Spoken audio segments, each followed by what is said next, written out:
It's an everyday thing, it's an everyday thing, it's an everyday thing when you let your nuts hang. All right, good morning, y'all. So I am going to go ahead and give y'all the story time on how my friend turned into a serial killer, okay? And just as a disclaimer, I'm not saying his name. If you're from Kansas City, then you probably already know anyway. But so it started my freshman year. I was going to this high school, it's called Grandview High or whatever, and that's where I met said friend. And he was a year older than me. He was a sophomore, I was a freshman. But we had kind of like the same friend group, right?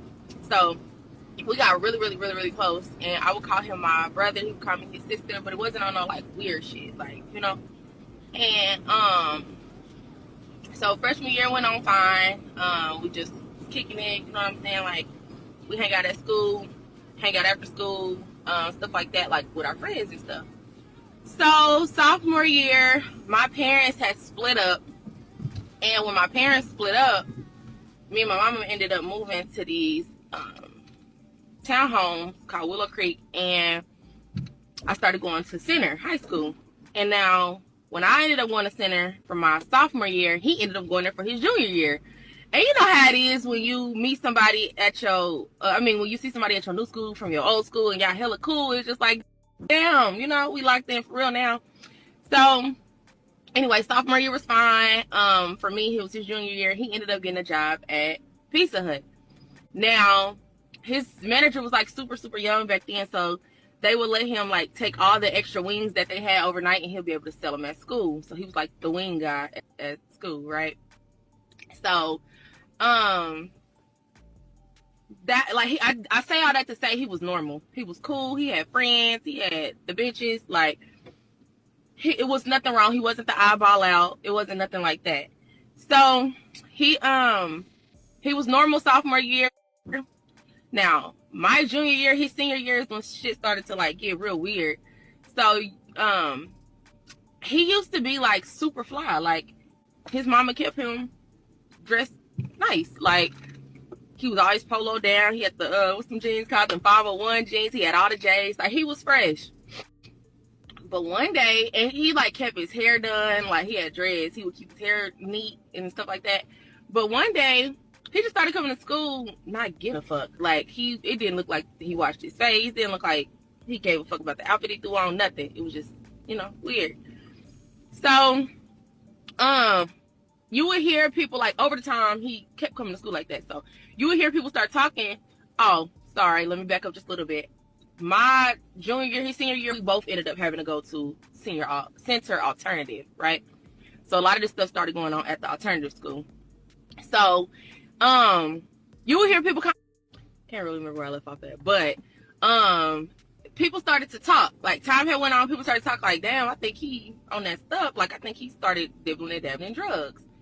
Now, I started to believe it, right? I believed it because I seen it. You know what I'm saying? Like, you could just tell he was different. But because I knew him personally, I knew that some of his family members, close family members, suffer from mental health issues. And I feel like back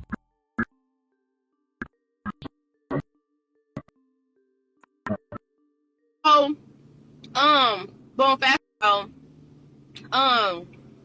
fast forward to October. It was October 22nd, 2013. I never forget it. I was leaving school, me and my baby daddy and his brother. I think it was either one of his brothers, two of his brothers, I can't remember, but they ended up having a physical altercation at the church. I ended up going into labor after this because I was, well, granted, it was the day before my due date, but I also was running like for my life. Okay. So, boom, fast forward, nothing else. Oh, let me go back.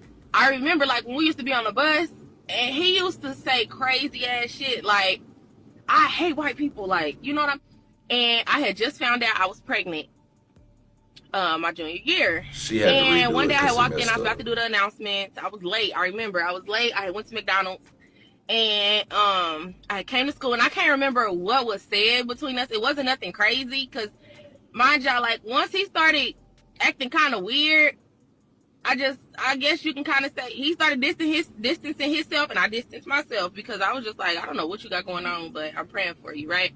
Until I get to school this day. I'm late. I don't remember what was said, but I remember I literally we was standing in front of like the little security or whatever it was called.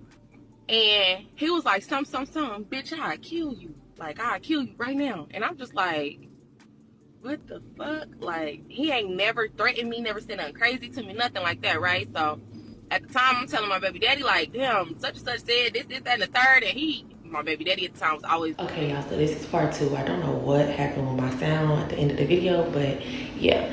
So, I think I stopped at the fact that some of his family members suffer from mental health, right?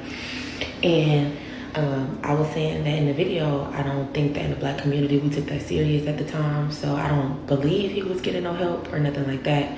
Okay, cool. I graduated in 2014, and a couple years later, I still stayed in the area. So we would always, like, my cousin lived down the street from me, and he still lived in the area at the time. So me and my cousin would see him all the time, just like walking, fully clothed sweatsuits. Like, it'd be the summertime, and he's in a full-blown sweatsuit going to cut grass because he was like the neighborhood grass dude or whatever. So he used to cut everybody grass in the neighborhood. So one day me and my cousin was just riding down the street or whatever, we seen him. And I want to say like later on, maybe later on that week or something like that, they had said that they had found a body on this trail near where we all lived at. And so at first, we was like, what the heck? Like, that's crazy. Not thinking too much of it, but just like, damn, that's wild. Okay, cool. Like a month later, they found another body on said trail, right? So like, okay, that's weird. So a couple months go by, they keep finding bodies on the trail. So they had found 5 bodies over there in that area. And then months later, over the span of a year, he had allegedly murdered 5 people in the area. The last victim wasn't in that area, and the last victim was a woman.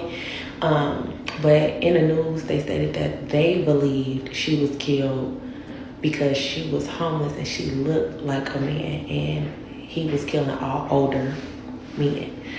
So it was so crazy because one day me and my cousin had seen him, and we was like, what if he the one killing all them people on the trail? And we laughed it off and we just kept going. Y'all, I want to say a couple days later, he was all over the news for killing all them people. Crazy. Still there to this day, and it's so crazy because they say this is the longest case that hasn't went to trial yet in the Jackson County system, because his trial keeps getting delayed because of like mental health things and his competency level and stuff like that. So yeah, it's just really sad to see people that you grew up with turn out like that. But that just gotta let you know that you never really know people. You never really know your neighbors, your friends, your family. Like, this is somebody's brother, somebody's son. He was going home to family every day. Judge finds accused KC serial killer Frederick Scott mentally fit. Trial to proceed. A Jackson County judge has determined that accused Indian Creek serial killer Frederick Demon Scott is competent to stand trial and ordered criminal proceedings in his case to resume. Judge Charles McKenzie on Thursday found that Scott was mentally fit to proceed and scheduled a case management conference for 1 p.m. Thursday to set a trial date and address other pending issues in the case. The ruling comes after a hearing in mid-June during which experts for both the defense and the prosecution testified about Scott's mental competency. An expert for the defense testified that Scott was not competent, lacked rational expectations, and was overly optimistic about his case. Meanwhile, an expert with the Missouri Department of Mental Health testified that Scott understood the court proceedings and could consult and assist with his attorney. The ruling allows the case against Scott to move forward. Scott, 30, has been accused in the killings of Stephen Gibbons, 57, John Palmer, 54, David Lennox, 67, Timothy S. Rice, 57, Mike Darby, 61, and Karen Harmeyer, 64. The killings took place between 2016 and Scott's arrest in August 2017. Harmeyer was killed in Grandview, while the rest of the fatal shootings took place along the Indian Creek Trail in South Canton. Some breaking news right now. Accused serial killer Frederick Scott will stand trial for his crimes. Scott was charged with murder in the Indian Creek Trail murders back in 2016 and 2017. For weeks, judges were trying to rule whether or not he would be competent for trial. His next hearing is set for July 10th at 1 p.m. terribly sad. Sorry that, for the victims. Rest in peace to the families for those victims. They died for really no reason, but just to know. I think it's not only is it crazy to know that, but man, I got stories too, but we'll get to that later. But when you know somebody that has took somebody's life, you like, damn. Especially when you in class with people. Now imagine being in class with somebody one day, laughing and joking with them the next day. Laughing and joking with them, and then the next day you go to class and be like, man, that mug always late. What's wrong? They don't never come to school anyway. They're just raveling at the mouth like a kid do. A whole day go by the time the afternoon get there, they like, you start hearing whispers. So-and-so got murdered, this and that. This person did it, the family did it. You like, damn. Man, that happens so many times in school. It's alarming. But we wasn't shocked about it because it was stuff that happened in the hood every day. And that's so crazy to be like, somebody wouldn't come to school because they either beat up, shot, in jail, robbed somebody. For somebody not to come to school, oh, something's up. You know what I'm saying? Especially them people, But then when you hear of goofies, not even goofies, like I had a homeboy back in school, he used to do karate, right? And we used to think that he was kind of like, not goofy, but he just didn't seem like the type to do no gangster shit. And as we got older, we started to see him gangbanging, and it was just like, alright. Well, one of my partners, the homies from the hood, which I grew up knowing, by the time, we get older, people off in the streets. And the other dude who we said was goofy, he was like, kind of goofy. Bro went to go buy a gun from him. I guess something happened with the gun. Bro went back and smoked him. And then he'd be like, he wasn't even like that. Like, he barely got into fights, but I don't know what happened between the ages of 16 and 18. And I remember my baby was just born. So this was over 20 years ago. And I remember watching the news and seeing dude on there and for killing my homeboy. And I was just like, damn, and that was my homeboy. But we were from different sets. We didn't even go to the same schools, grow up together. So I don't know what their connection was to each other, but just living on the east side. And that's how that happened. And you know what? He shot him and rode off on a bike. So it was just like, he was on some crash dummy shit anyway. So you know what I'm saying? You see these type of stuff all the time, and it's crazy to see somebody that had multiple bodies. I know a guy that got multiple bodies. And I told this story once before, a long time ago, about how we used to be in high school, and this dude was always about that life. I'm talking about bodies, but we didn't consider it a serial killer. That never crossed my mind that somebody that would do that would be a serial killer. When you just think somebody who's not trying to be caught and be discreet about it, and bodies popping up, and oh, you got a serial killer, not somebody who's gang banging out here murking other gang members. Well, one of the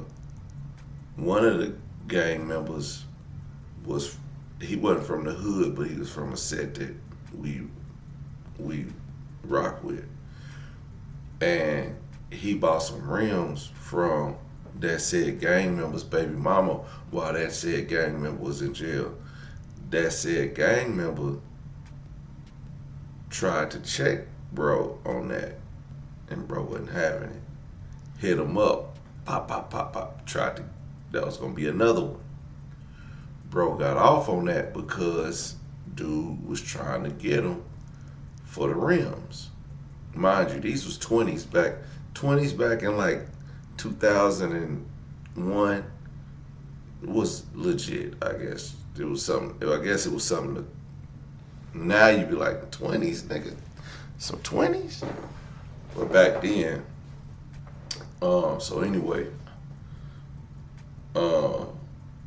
Then dude kept trying to get at him. After he healed up, he kept trying to get at the homie. The homie was like, I'm sick of this. He gotta go. So what he did was set dude up. Dude walked in the hotel, and that was it. And my homie almost got out. He had 30 to life. He would have been able to get out had he not broke out of jail. Because you know, when you wherever you at in prison, if you commit a crime, you break the law in that county, so you gotta go to the county jail to get tried for that crime. Well, he went to the county jail. He used somebody else's name to get out, and he was on his way to Kansas City, which is shockingly enough, that's where he was found at, in Kansas City. So yeah, man. But yeah, he was a serial killer. He knocked off some people, and he was about like 5'6". Crazy.